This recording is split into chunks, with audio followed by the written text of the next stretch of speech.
Services qu'on retrouve chaque après-midi en direct et en duplex depuis New York. Bonjour Grégory, effectivement il y a des deals chez vous ce matin et notamment ce deal dans la pharmacie comme le précisait Aurélie. Oui, c'est un deal intéressant pour plusieurs raisons. D'abord, c'est un deal en cash, ça veut dire que Merck va dépenser plus de 8 milliards de dollars. C'est un deal qui est important pour Merck parce que ça va permettre à Merck de compléter sa gamme de médicaments et surtout ses antibiotiques. Mais attention, pas n'importe quelle gamme d'antibiotiques. Vous savez qu'il y a de plus en plus de maladies, d'infections résistantes aux antibiotiques et notamment c'est dans les hôpitaux qu'on les trouve.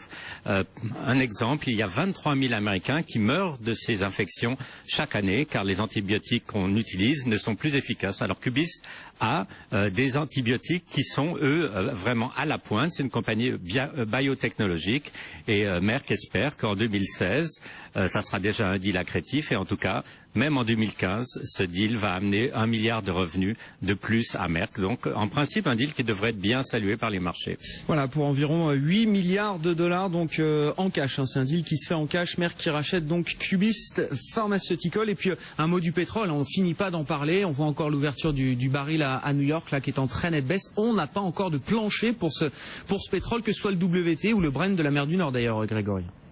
Non, et je voyais des chiffres ce matin, c'est pour la première fois en 3 semaines que le nombre de puits de pétrole aux États-Unis a augmenté. Alors on aurait pu penser que les gens allaient commencer à forer d'une façon plus lente et diminuer leur exploration, non, mais non, pour le moment, ils continuent à augmenter la production.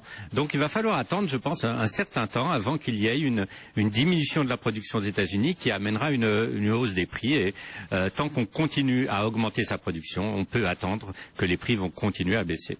Oui, c'est ça, la production augmente, les nombres de permis ralentissent, mais ça pourrait prendre effectivement du temps avant que ça se traduise par des baisses de production. Grégory, merci, on vous retrouve dans une demi-heure, juste après l'ouverture, toujours depuis New York, le président de Mescard Financial Services, et puis on poursuit ce journal avec vous, Aurélie et Maurice Lévy, qui se donnent donc deux.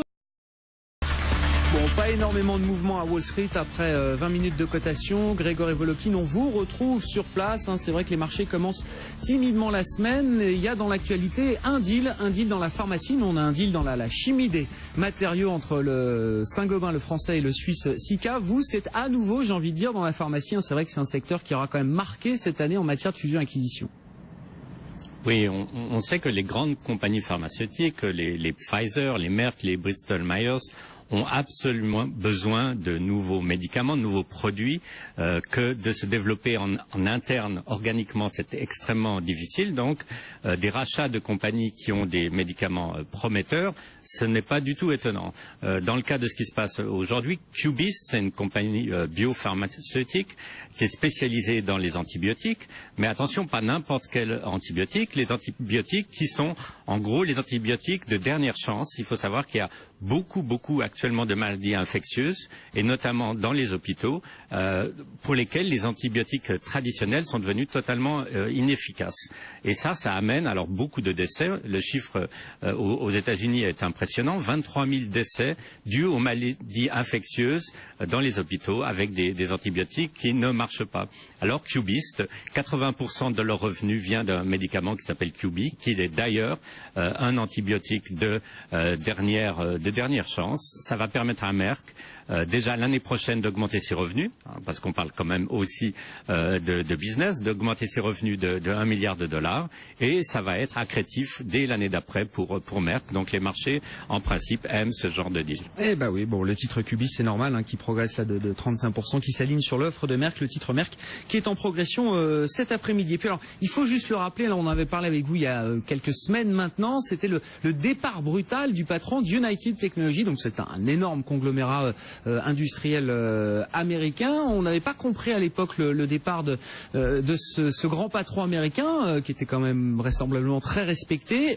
On comprend un petit peu mieux a posteriori, semble-t-il, Grégory. Oui, la petite histoire est assez amusante en fait, parce que ce qu'on a appris ce matin, c'est que ce grand patron passait peut-être pas assez de temps à s'occuper de sa compagnie et commençait à passer beaucoup de temps à s'occuper de ses propres affaires. Alors le board lui a reproché en fait d'avoir été absent pendant une longue période pour aller suivre la construction d'un yacht qu'il avait commencé à faire dans des chantiers navaux à Taïwan, un yacht de 35 mètres de long.